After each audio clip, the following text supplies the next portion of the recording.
Hi and good evening. Thank you for watching. I'm Shakil 5858. I am Buddham. Now the latest headlines from world channels and news agencies.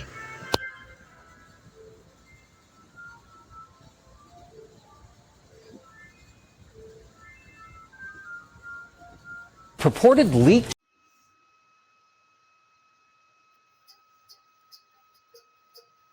Tonight, for the first time ever, the U.S. using military planes for deporting migrants. President Trump touring disaster zones, signaling he's open to eliminating FEMA.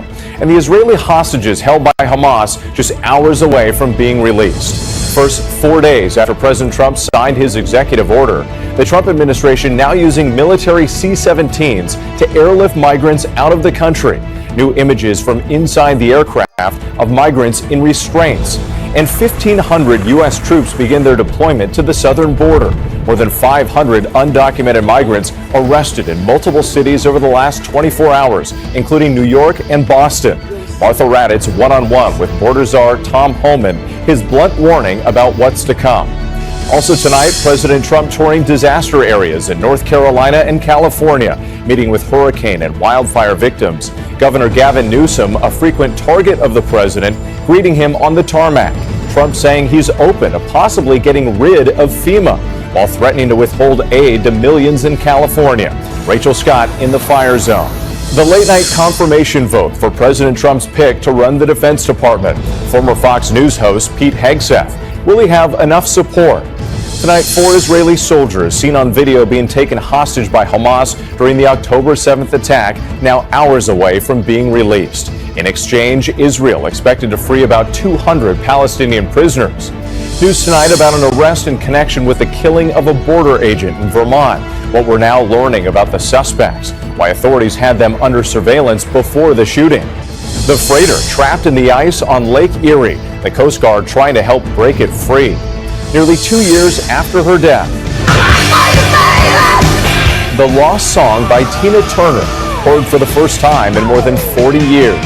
And the giant pandas go public at the Smithsonian National Zoo.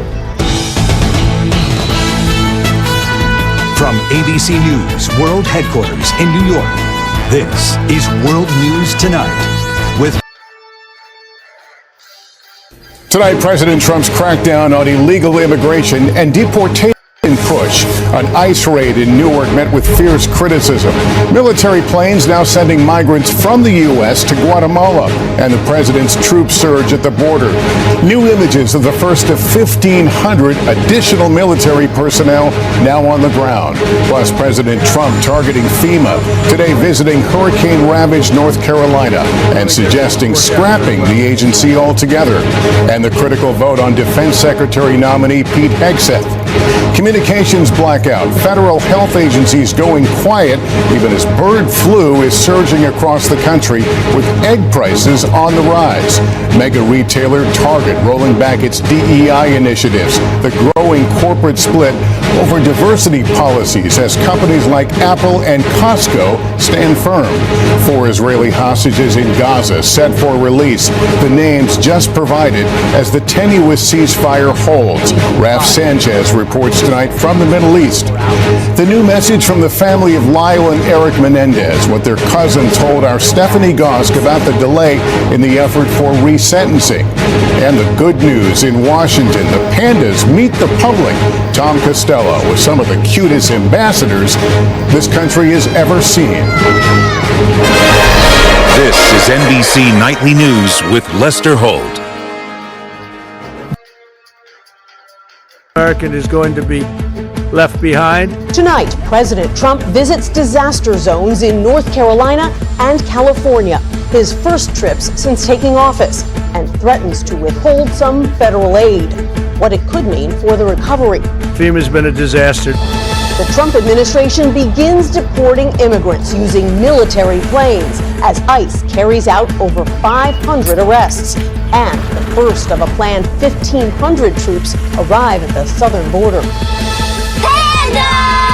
And panda lovers rejoice as the National Zoo's newest furry friends make their public debut. Everything about him is just the cutest. The CBS Evening News starts now.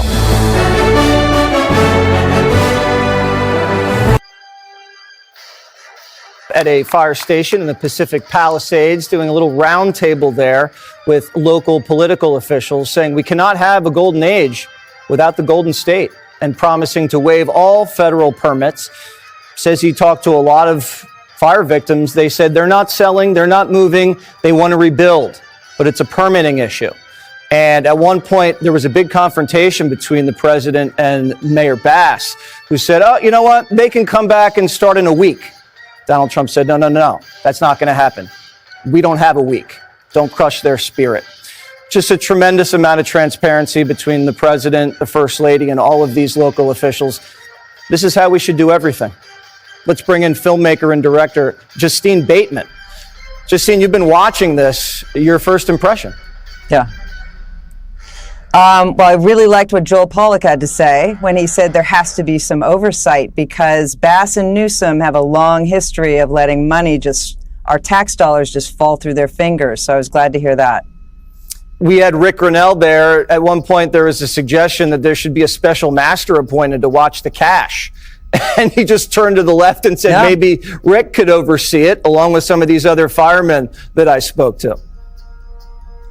You know, another thing that's a problem in California are the tax incentives for filmmaking that Gavin Newsom has made almost impossible to get at. And so many people in Los Angeles work in the film business, and they're starved for work right now. There's 40% reduction in production. And I think one of the great things Trump could do right now is release federal grants for filmmaking and get Los Angeles on its feet work-wise. There was also an insane moment when Brad Sherman, one of the Democrat congressmen there, was defending FEMA and saying FEMA was doing such a great job. And earlier in the day, Donald Trump talked about completely overhauling FEMA. Yeah, it sounded like he wanted to eliminate it. I thought I heard him say that. Yeah, get rid of it, because right now it's just a bunch of bureaucrats who usually clash with the locals. He talked about just having the state themselves handle these disasters and then getting reimbursed by the feds later. But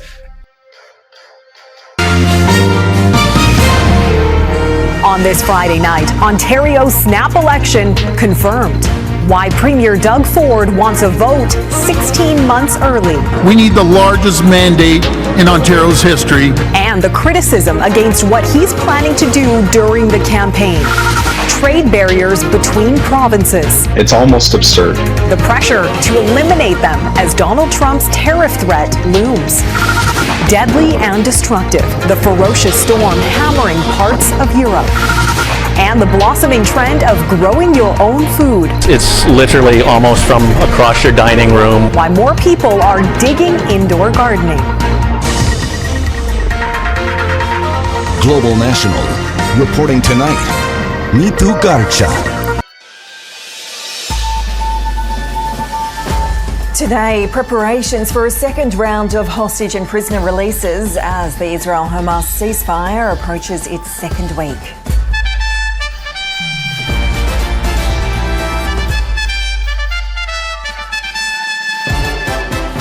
The Vice President votes in the affirmative, and the nomination is confirmed. Former Fox News reporter Pete Hegseth confirmed as Trump's defense secretary after a tie-breaking vote in the Senate. Full homes destroyed as several bushfires burn in southern WA. And world number one, Aryna Sabalenka, is on the verge of making history, chasing her third Australian Open title.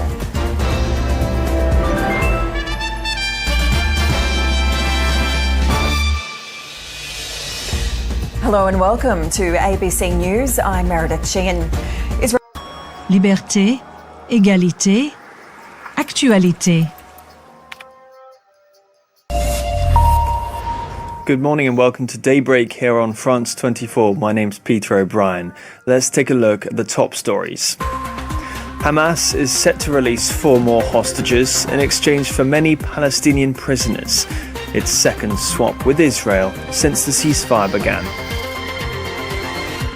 Pete Hegseth wins the Senate by the narrowest of margins to become America's next defense secretary, seeing off questions about his qualifications and behaviour. And a major storm batters Ireland and Scotland, downing power lines and grounding flights. while millions remain indoors.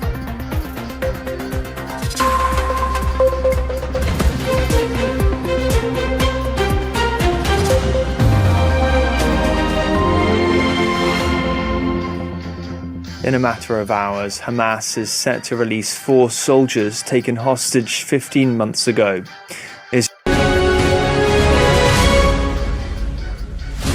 This is Sky News, the headlines. Oh, whoa! Oh my God! Whoa! Record-breaking winds hit the UK and Ireland, causing destruction, travel cancellations and thousands of homes still without power. Cities across the country deserted, with residents told to stay at home, and amber alerts for wind and rain remain in place. Also ahead, why wasn't he stopped? We look at the missed opportunities to prevent Axel Rudikabana from murdering 3 girls in Southport. Hamas names 4 more Israeli hostages expected to be released later today in the ceasefire deal. Immigration raids in the US gather pace since the inauguration of Donald Trump, and asylum seekers live in fear of deportation. And a mother is jailed for 10 years after leaving her 4 boys to go shopping before they died alone in a house fire.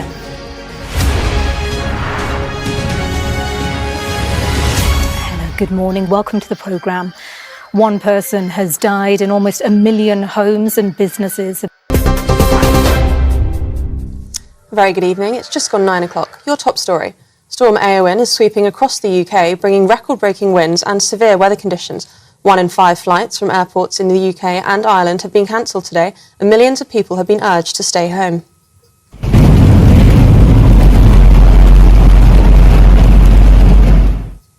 Forecasters have flagged a rare red weather warning, and over 4 million people across Northern Ireland and Scotland received emergency alerts from the Met Office last night with guidance on how to stay safe. More than 240,000 homes and businesses are without power in Northern Ireland, and a wind speed of 114 miles per hour brought by the storm has been recorded in Ireland, the fastest since records began. 20,000 Scottish Power customers across the centre and south of the country are without electricity, and a red danger to life warning for wind has been extended in Scotland, where more than 35,000 properties have lost power. Local authorities have warned commuters to avoid travel at all cost. And the Southport child killer will likely die behind bars after murdering 3 girls at a dance class, but his 52-year sentence has sparked calls for law changes. Axel Rudikabana received one of the highest minimum custody terms on record for the attack in Southport in July last year when he was 17 years old. Alice da Silva Aguiar, BB King and Elsie Stankham were all killed, and harrowing details of the attack were heard at Liverpool Crown Court yesterday. However, Southport's Labour MP, Patrick Hurley, said the sentencing was not severe enough, and he asked the Attorney-General to review it as unduly lenient. Due to Rudikabana's age at the time of the attack, he cannot legally receive a whole life order. The head of the UK's largest police force has welcomed a review of contempt of court laws and said it would be great if more information in cases could be shared at an earlier stage. Scotland's first ever visitor levy for overnight stays has been approved by councillors in Edinburgh. Visitors staying in the city will have to pay a 5% fee per night, capped at 7 nights, which is expected to raise up to £50 million a year for the local authority. The charge will be applied on bookings made after the 1st of May this year for accommodation stays starting in July 2026. And pop star Robbie Williams has equalled the Beatles' record for the most UK #1 albums. I got, you got, we got everybody. I got the gift, gonna stick it in the goal. It's time to move your body. It's released Better Man has become his 15th record to top the official album charts. To celebrate matching one of the most influential bands of all time, the singer posted on social media, wearing a t-shirt featuring the names of the Beatles members alongside his own, and thanked his fans for supporting the album and the movie. Those are the latest GB News headlines for now. Now it's back to Patrick. For the very latest GB News, direct your...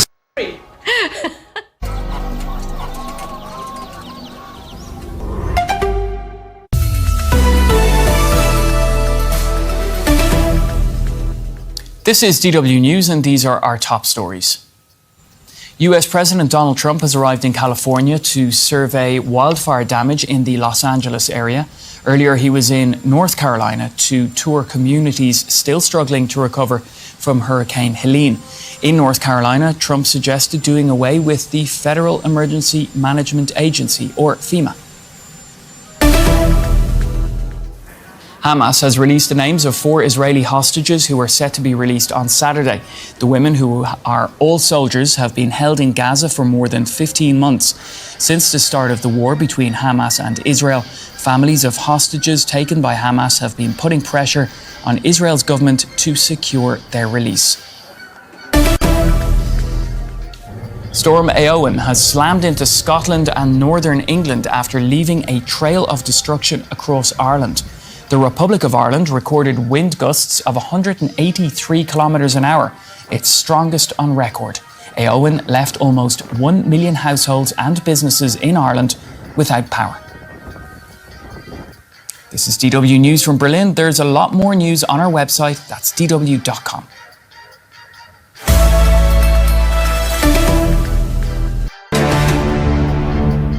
Headline news this hour. U.S. Now. Hello, it's 2 p.m. in Singapore and Hong Kong, 11:30 in New Delhi, and 1 o'clock in Jakarta. I'm Angela Lim. At this hour, the Philippines suspends a research survey in the South China Sea, accusing Beijing of harassing its ships. China biting back, claiming the vessels entered the waters without its permission. The nomination is confirmed. Pete Hegseth confirmed as the next U.S. Defense Secretary. Vice President J.D. Vance cast the deciding vote to break the tie in the Senate. And Hamas releases the names of 4 female Israeli soldiers who will set free later today in exchange for a reported 200 Palestinian prisoners. The upcoming exchange marks the second hostage and prisoner swap since last Sunday's ceasefire.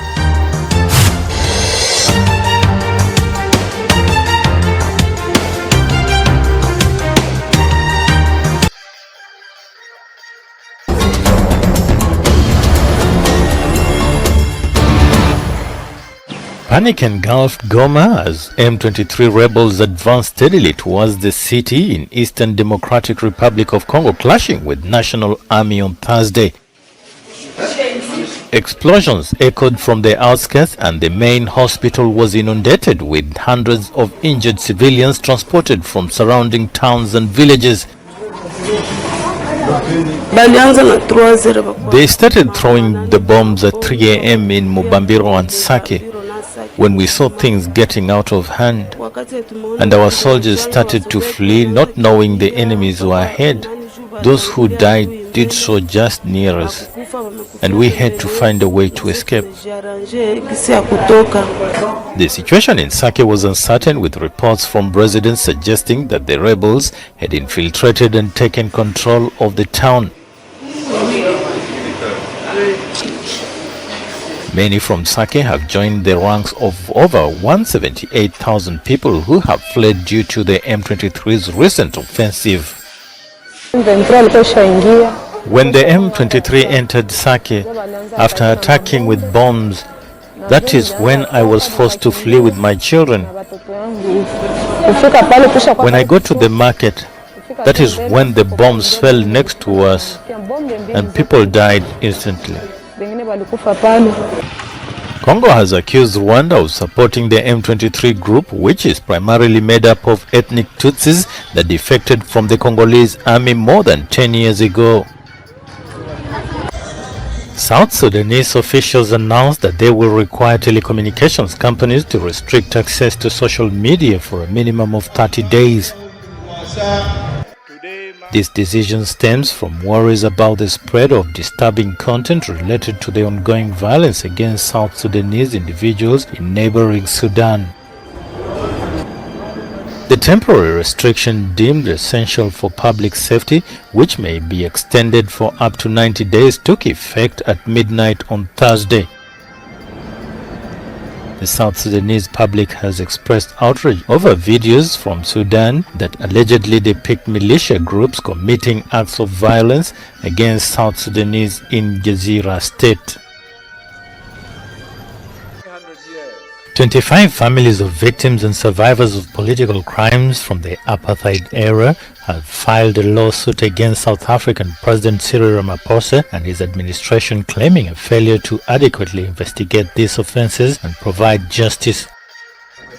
The group is pursuing approximately 167 million rand, which is approximately $9 million in damage, as detailed in a case submitted to the High Court in Pretoria on Monday, which was later publicized by the Foundation for Human Rights that supports the families. Additionally, they are requesting a court order that will require Ramaphosa to establish a commission of inquiry into the political interference that led to the suppression of numerous serious crimes stemming from South Africa's history, as stated in a release from the application. A representative for Ramaphosa indicated that the president has never interfered with law enforcement operations or instructed them against prosecuting apartheid-era offenses. Thank you for sparing your precious time. This is Amir Shakil. Have a good life. Bye-bye.